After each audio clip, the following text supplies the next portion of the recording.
8-9 घण्टाको यात्रापछि टक्क अब हामी झरियो कारबाट।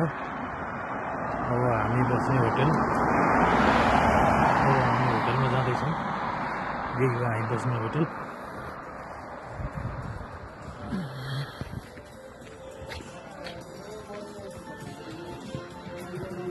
किचन टक्क यो, टक्क हामी रुम, हामी बस्ने रुम,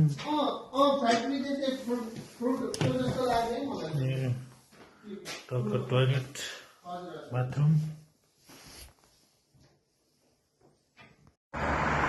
आजको लागि काम सकियो।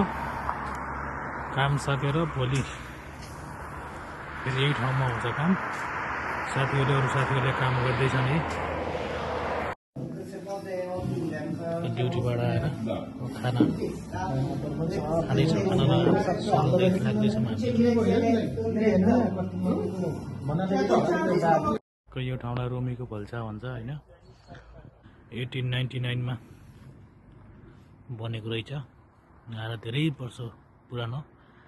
यसो यसको घुमघाम यस्तै छ। यी धेरै राम्रो ठाउँ रहेछ।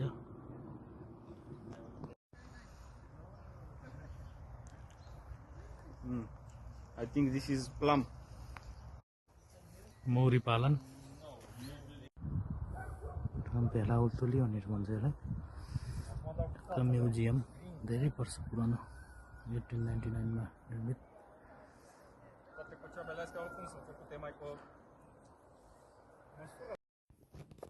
अब रुम आएर अब सुत्न लाग्यो।